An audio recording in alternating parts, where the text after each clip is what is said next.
Come here, my buddy. Yeah. Those my horses. Hi, this is my real buddy here. Yeah. Smile for the camera. Where's that awful cat?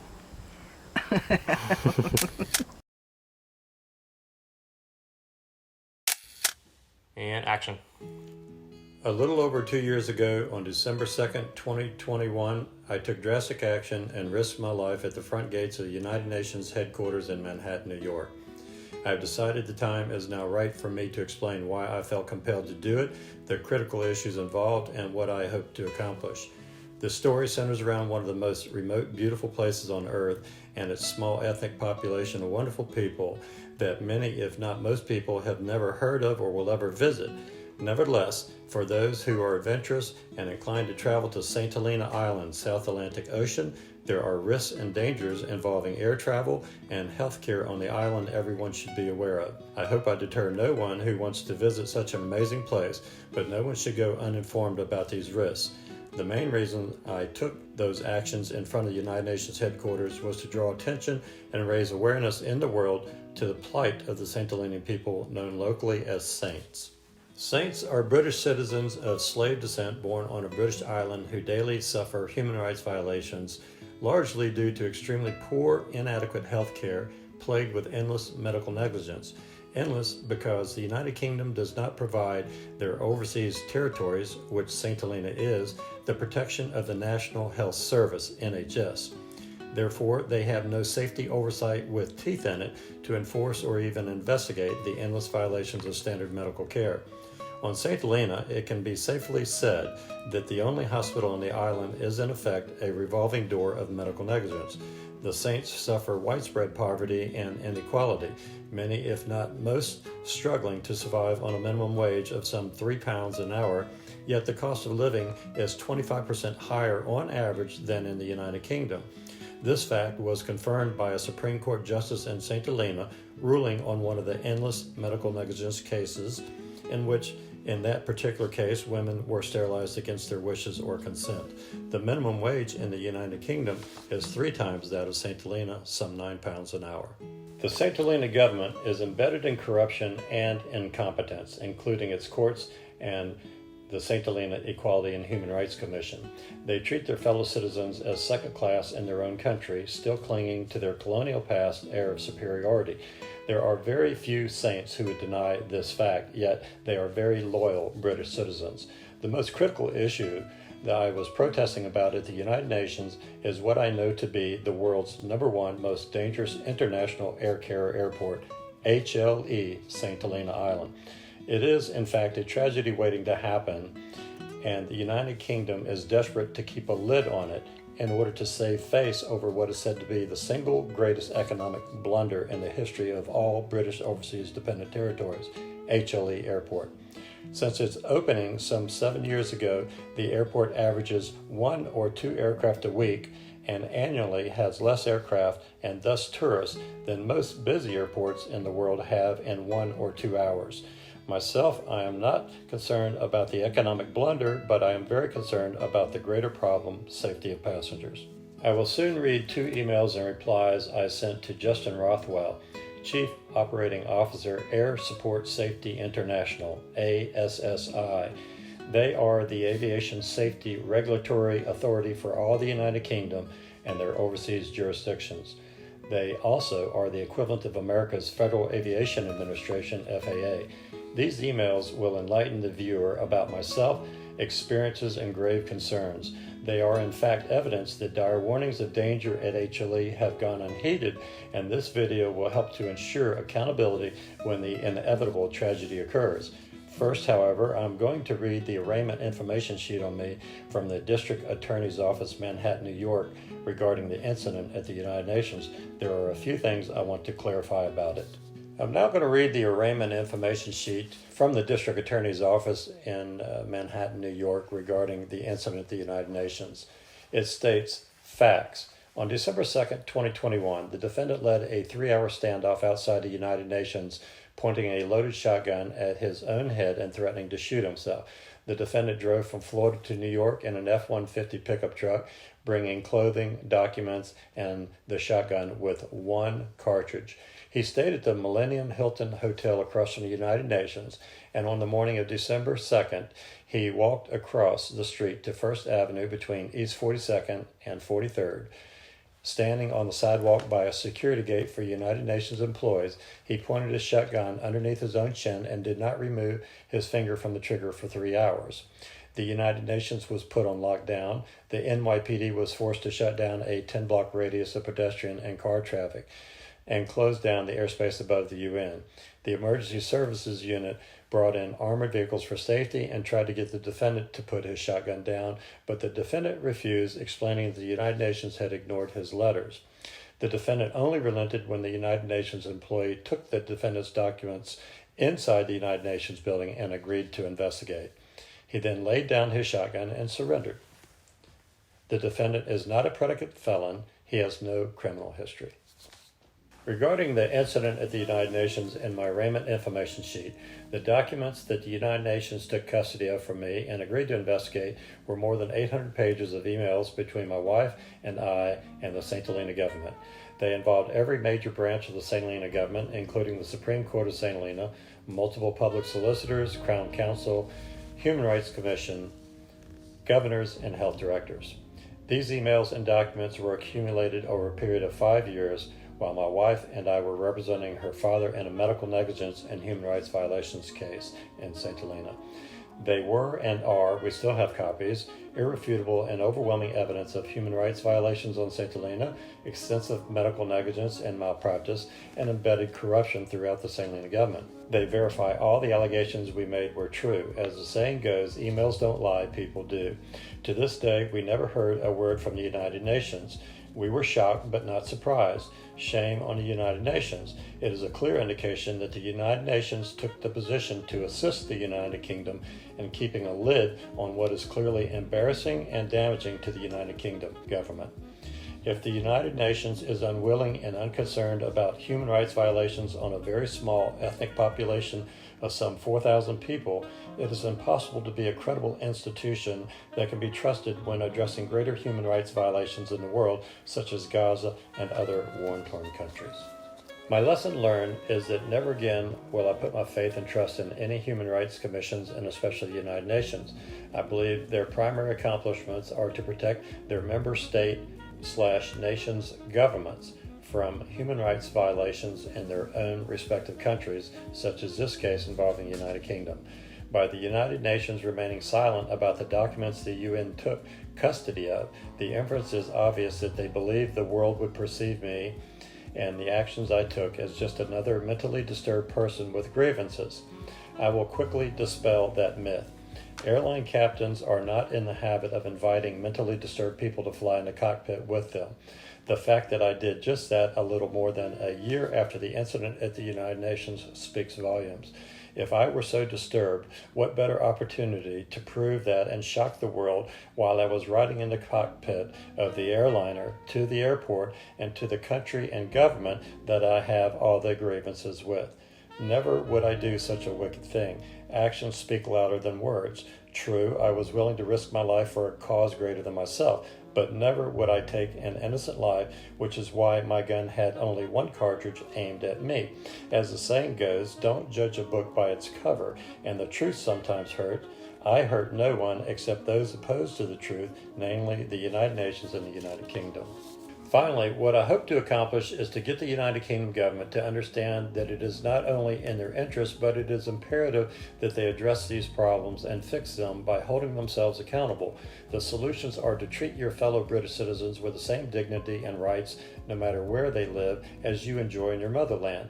Employ common sense before it is too late and return a passenger ship to St. Helena as its primary transportation, and accept ownership of the disastrous decision to build a White Elephant International Airport. Wait until the inevitable air carrier tragedy and you will have no choice. When that happens, not if, the blunder to build the airport in the first place will pale in comparison to the fallout of a tragedy that is sure to extinguish many innocent lives from many nations. Once again, I sincerely hope common sense will prevail, regardless of the cost involved to solve these problems. This is my first email that I sent to Air Support Safety International, ASSI, a month and a half after the incident at the United Nations. This email was sent on January 19, 2022. To whom it may concern, I am writing this letter as a matter of urgency over the safety of international air carrier traffic to HLE Airport. HLE is located in the deep South Atlantic Ocean on St. Helena Island. This island is a British overseas dependent territory, part of the United Kingdom. My wife is from there, but we have lived in America the past 40 years where I was born. We have a home on St. Helena, but we have not been back since the airport was opened approximately 5 years ago. It is an extreme risk to fly on air carrier aircraft to HLE for many reasons, but the primary reason is the continuous year-round severe wind shear on final and departure go-arounds. The government of the United Kingdom and St. Helena government are well aware of this danger, but have chosen to ignore it at the expense of passenger safety. Prior to this first ever airport on St. Helena, the only way to travel to the island was via ship or sail, etc. The stated purpose for the airport was to bring economic independence to St. Helena through international air carrier tourism. It was a profoundly ignorant decision and ill-conceived for many reasons I need not get into. My wife and I were in St. Helena many times during the construction of the airport that took some 7 years to complete. We were also there when the first test flights conducted by Comair of South Africa took place. Comair Limited South Africa was awarded the contract route originally at the opening of HLE.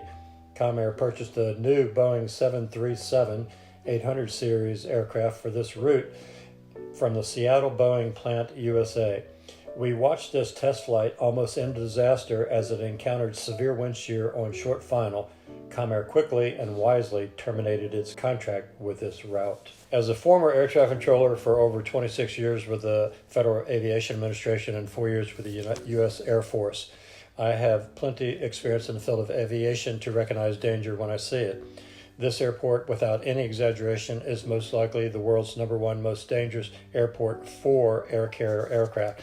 Likely the only reasons there has not been a tragedy yet is the fact that the island only gets a few aircraft a week, COVID impacting flights the last 2 years, and luck. I have been very vocal against this airport for the purpose built since the beginning and continue to be ever since its opening. I'm now no longer willing to keep silent to those who have the responsibility, such as yourselves.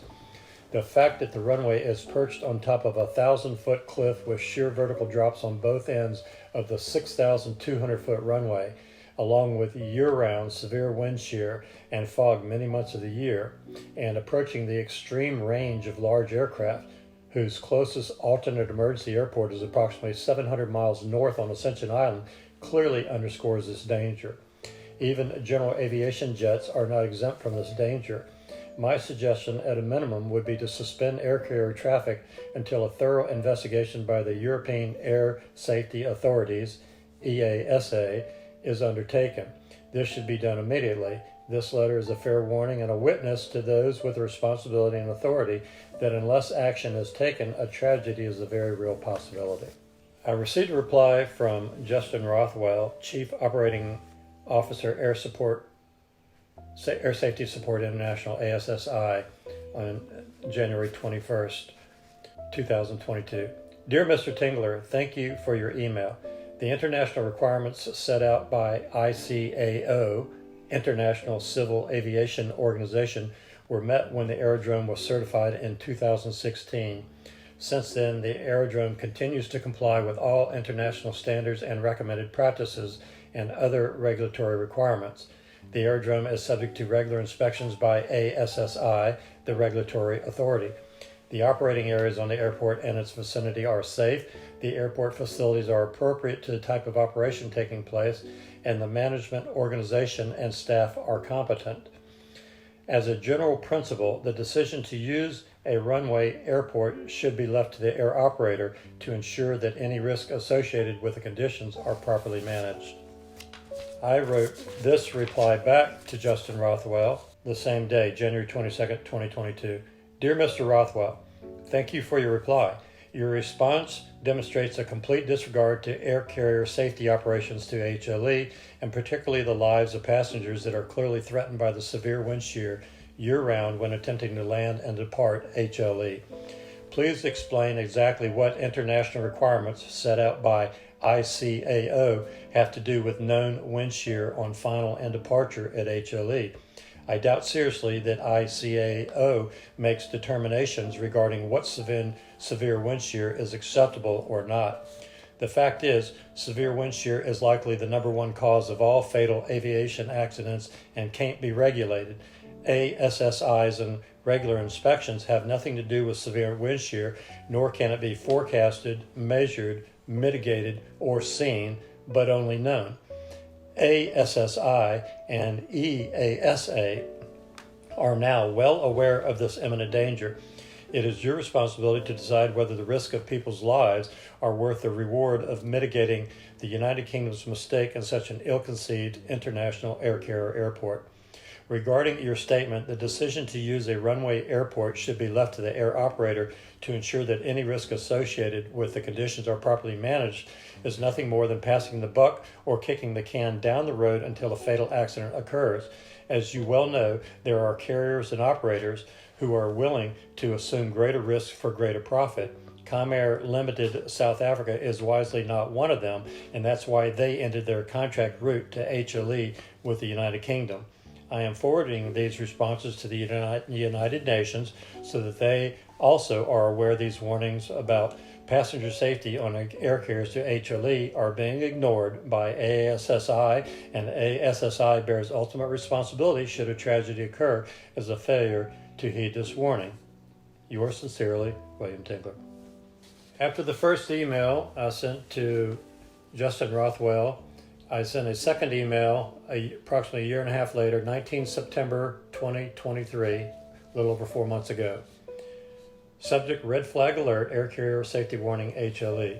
Dear Mr. Rothwell, or to whom it may concern, on January 19, 2022, I sent an email to ASSI warning of grave danger to air carrier flights operating to and from HLE.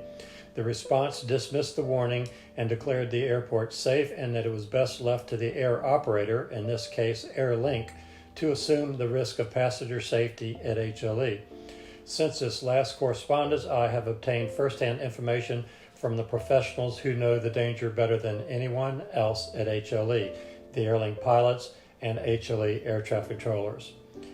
Last year alone, there have been many near-disastrous close calls at HLE encountering severe wind shear. This incident, a little more than a week ago, underscores this grave danger, yet the warnings go unheeded. See attached.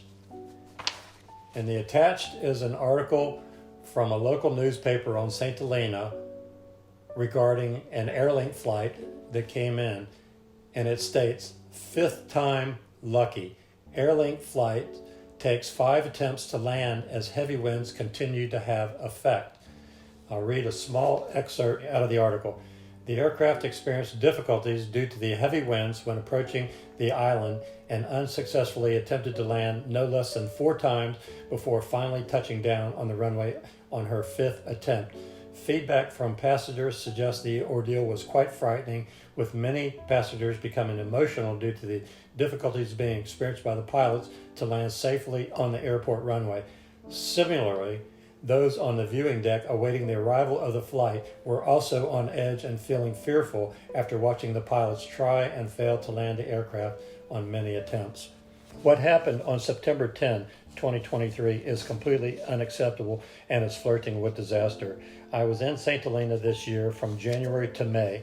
I had the opportunity to ride in a cockpit of the Airlink Embraer E190 aircraft en route and landing HLE from South Africa.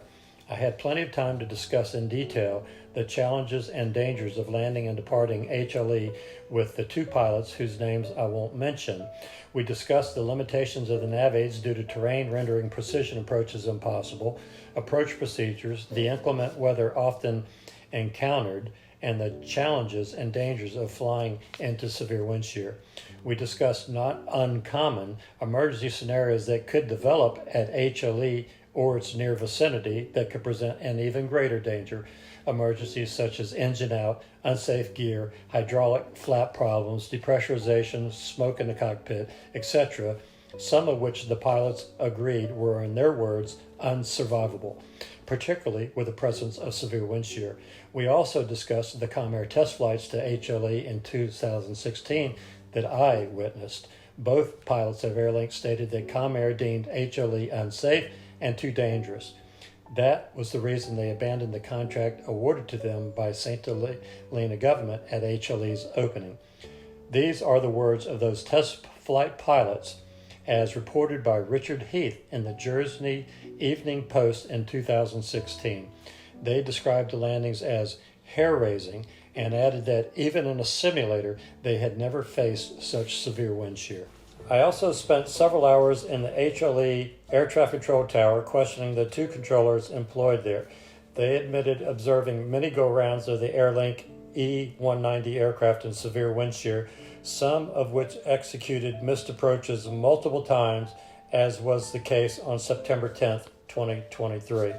Some were mere seconds from disaster as the wheels of the aircraft touched down on the runway, unable to stop, forced to perform a touch-and-go maneuver.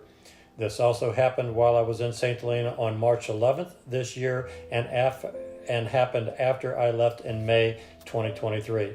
Many of the people we know well were on these flights and described them as terrifying, with many crying.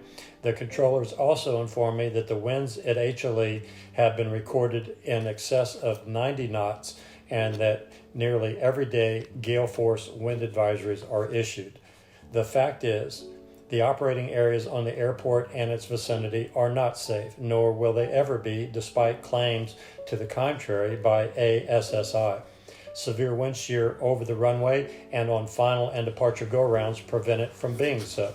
Apparently, severe wind shear at HLE is not on the safety checklist of ICAO and ASSI. Air carriers performing touch-and-goes and executing missed approaches in severe wind shear is not a recommended practice anywhere in the world. Therefore, HLE Aerodrome does not comply with ICAO's recommended practices. Additionally, no air operator can properly manage the risk of severe wind shear at HLE. You can either gamble with innocent people's lives for profit or be wise like Comair and not accept the risk. On February 6, 2023, the United Kingdom dispatched two members of the Air Accident Investigation Board, AAIB, to HLE. They spent 4 days training personnel.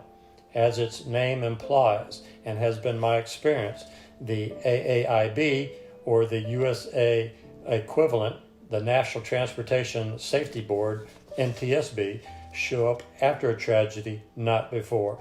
It is a clear demonstration that the United Kingdom is fully aware of the danger at HLE, but is defiantly willing to gamble that nothing will happen despite all the red flags. This cavalier attitude is akin to playing Russian roulette. Eventually, the odds run out and you lose.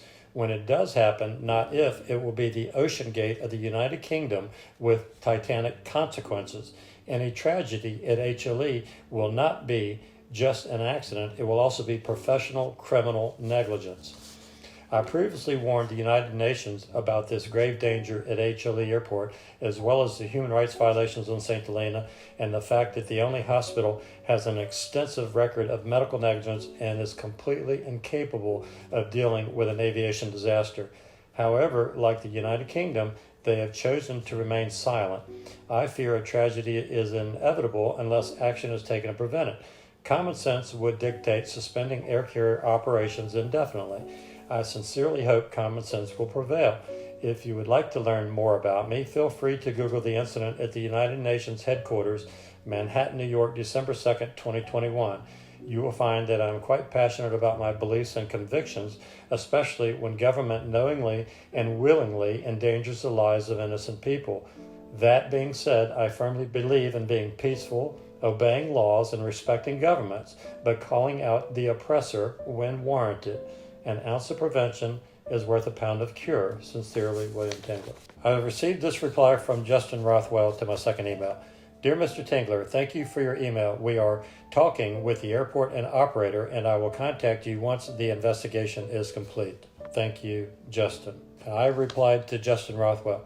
Dear Mr. Rothwell, thanks for your response. All the evidence already before you is overwhelming and irrefutable. It has already been proven beyond any doubt that the presence of year-round severe wind shear on HLE on final and departure go-arounds is extremely hazardous and that no air carrier can safely operate within it.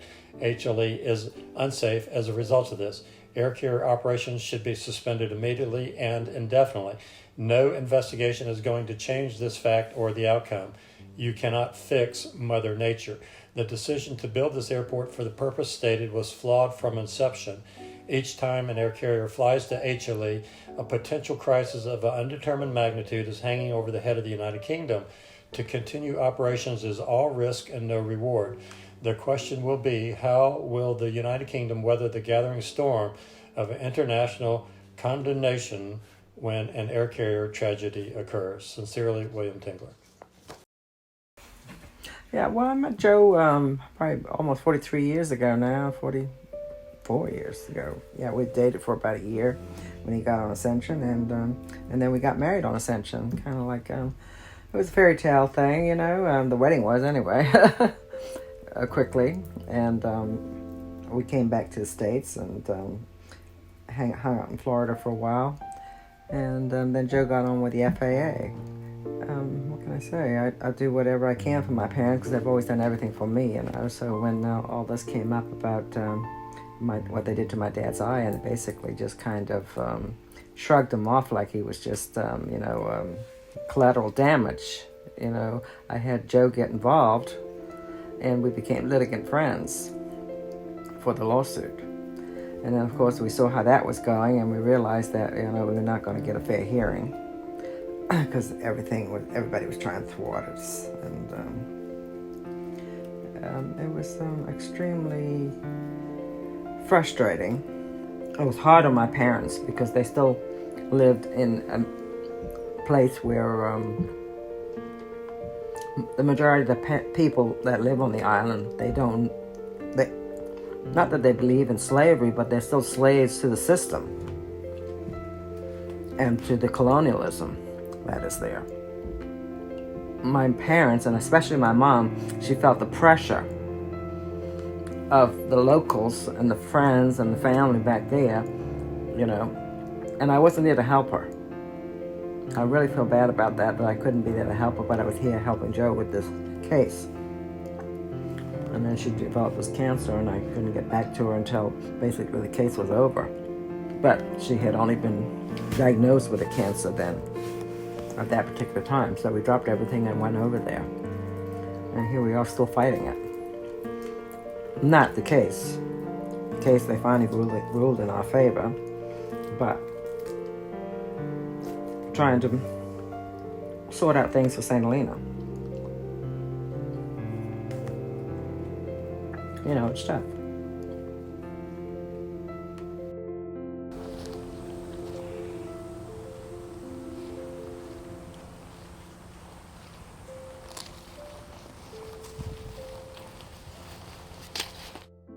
After I retired from the Federal Aviation Administration, I went to St. Helena with my wife, and we spent some time there. We bought us a home there, a second retirement home. And we have a wonderful family, have 3 children who are married for approximately 10 years each, and 4 grandchildren.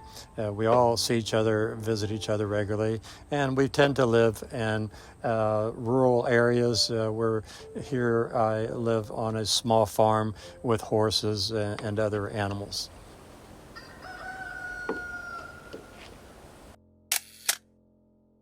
I'm very passionate about doing the right thing in life, and particularly regarding human rights and safety of innocent people. And so while my actions may seem out there to a lot of people, it's in my heart to do the right thing. And that is why I've taken upon myself to bring upon these issues, to shed light on this to the world. And I want this video to be a witness to the world that these things have actually taken place, and to be there for accountability purposes. And also, but particularly in the hopes that the United Kingdom will begin to understand the seriousness of these issues and correct them.